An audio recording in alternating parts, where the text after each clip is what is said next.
Assalamualaikum warahmatullahi wabarakatuh.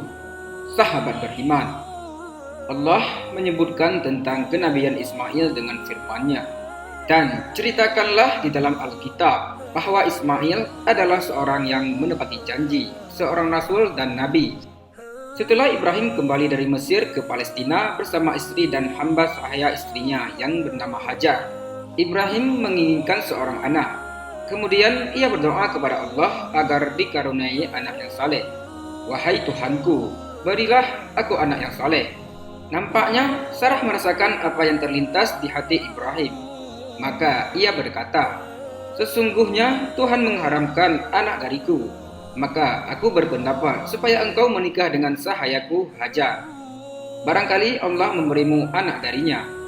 Karena Sarah sudah lanjut usia dan tidak bisa diharapkan untuk menghasilkan anak, maka Nabi Ibrahim alaihissalam menikah dengan Hajar yang kemudian menurunkan Ismail sebagaimana yang diceritakan dalam kitab Kejadian. Adapun Ismail, aku telah mendengar perkataanmu mengenai dia, dan inilah aku memberkatinya, mengembangkan serta memperbanyak dengan jumlah yang banyak sekali, yaitu melahirkan 12 pemimpin dan aku menjadikannya suatu umat yang besar. Pasal 17 ayat 20. Ini adalah berita gembira mengenai umat Muhammad, karena sesungguhnya adalah keturunan Ismail. Begitu pula bangsa Arab Hijaz dan janji yang tidak terwujud dalam keturunan Ismail, kecuali melalui Muhammad SAW dan umatnya. Setelah Nabi Ibrahim alaihissalam mendapat anak bernama Ismail dan istrinya Hajar, maka Sarah meminta Nabi Ibrahim agar meninggalkannya karena kecemburuannya membuat ia tidak bisa hidup bersama Hajar. Nabi Ibrahim alaihissalam mengabulkan keinginannya karena suatu hal yang dikehendaki Allah. Maka Allah mewahyukan kepada Ibrahim agar membawa Hajar dan Ismail yang masih menyusu pergi bersama-sama ke Mekkah. Dengan bimbingan Allah, mereka tiba di suatu tempat yang kering dan tandus, yaitu tempat di mana akan dibangun Ka'bah. Nabi Ibrahim alaihissalam menurunkan Hajar dan anaknya di tempat yang tandus dan tidak ada air, kemudian meninggalkannya keduanya. Maka Hajar mengikutinya dengan sedih dan berkata, kemanakah engkau pergi? Apakah Allah yang menyuruhmu melakukan hal ini? Ibrahim menjawab, ya. Hajar berkata, kalau begitu Allah tidak akan menyia-nyiakan kami. Hajar mematuhi perintah Allah dengan sabar. Ia makan dari bekalnya dan minum dari air yang ditinggalkan oleh Nabi Ibrahim sampai habis. Maka hauslah ia dan putranya. Hajar terus memandang putranya yang kehausan, sehingga ia tidak tahan menyaksikan pemandangan yang menyedihkan ini.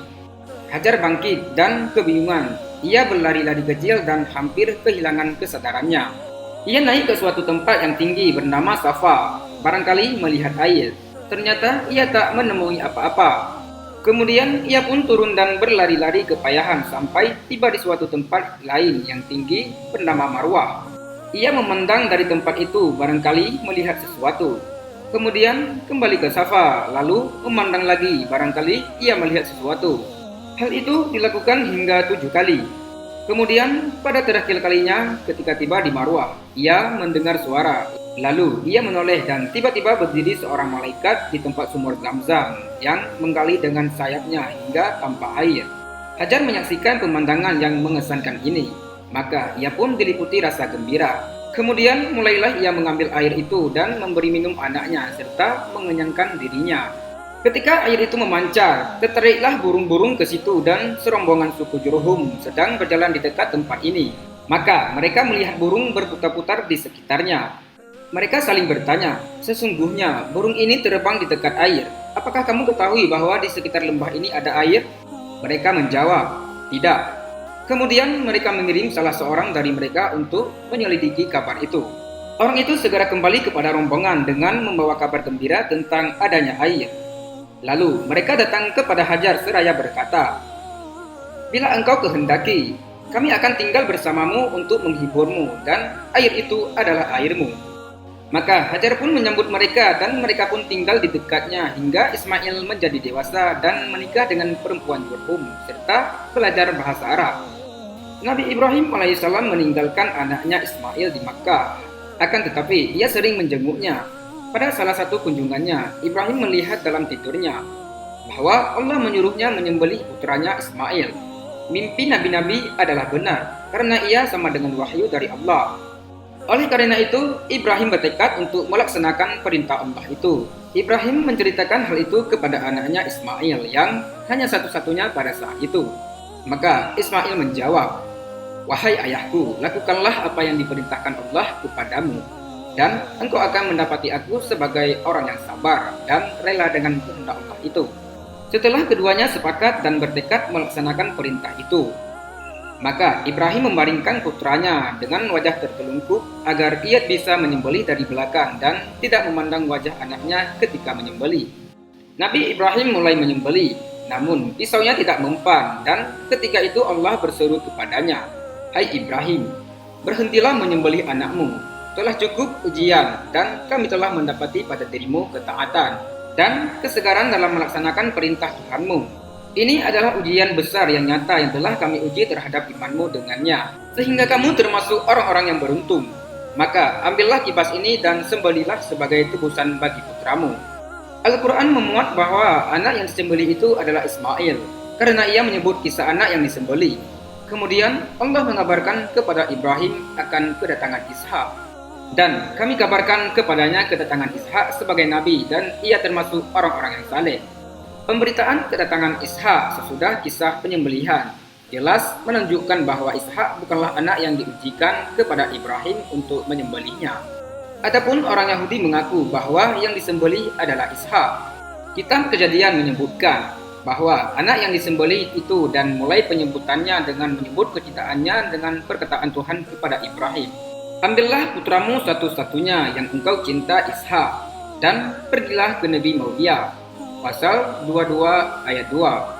Imam Ibnu Katsir menjawab pengakuan ini bahwa lafaz Ishak di sini adalah kata yang disisipkan karena ia bukanlah satu-satunya. Akan tetapi ia adalah Ismail, bapak bangsa Arab yang mendiami Hijaz, di mana Rasulullah SAW diturunkan. Sedangkan Ishak adalah bapak Yakub yang bernama Israel, di mana nasab Yahudi berasal. Mereka ingin mengalihkan kemuliaan ini kepada mereka, maka mereka pun menyelewengkan kalam Allah dan menambah sesuatu di dalamnya. Ibrahim tinggal di tempat yang jauh dari putranya dan lama tak berjumpa. Kemudian ia datang kepada putranya untuk suatu urusan yang besar, yaitu Allah telah menyuruhnya membangun Ka'bah di Makkah agar dijadikan rumah pertama yang dibangun untuk beribadah kepada Allah. Ibrahim datang menemui putranya dan menceritakan maksudnya untuk membangun Ka'bah sebagaimana diperintahkan Allah kepadanya. Ismail menjawab, "Laksanakanlah apa yang diperintahkan Tuhan kepadamu, dan aku akan membantumu dalam urusan besar ini." Maka mulailah keduanya membangun Ka'bah hingga selesai, dan tempat Ibrahim berdiri ketika itu dikenal dengan nama Makam Ibrahim. Kemudian Allah Subhanahu wa Ta'ala memberi wasiat kepada Ibrahim dan Ismail untuk membersihkan rumah tersebut atau Ka'bah dari kotoran dan syirik serta penyembahan berhala, supaya ia suci bagi orang-orang yang bertawaf dan beriktikaf di dalamnya untuk beribadah, serta orang-orang rukuk dan sujud kepada Allah. Sebagaimana Al-Quran mengisyaratkan kepada doa Ibrahim yang berdoa kepada Tuhannya agar menjadikan negeri di mana rumah itu dibangun sebagai negeri yang aman dan memberi rezeki kepada penghuninya yang beriman kepada Allah dan hari akhir, berupa buah-buahan di bumi dan kebaikan-kebaikan yang lainnya.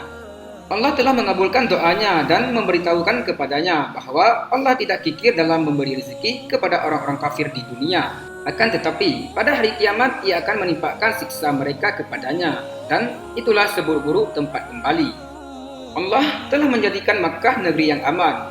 Barang siapa yang mengganggunya, maka Allah akan membinasakannya sebagaimana Allah telah mencurahkan rezeki atasnya. Maka terdapat segala macam buah-buahan di situ dari negeri-negeri lain. Akhirnya Allah mengisyaratkan pembangunan Ka'bah oleh Ibrahim dan Ismail dan peninggian pendamen-pendamennya. Sedang keduanya berdoa dengan khusyuk kepada Allah supaya berkenan menerima kerajaan besar ini dari mereka. Demikianlah kisah Nabi Ismail alaihissalam. Semoga kita semua dapat mengambil pelajaran dari kisah ini.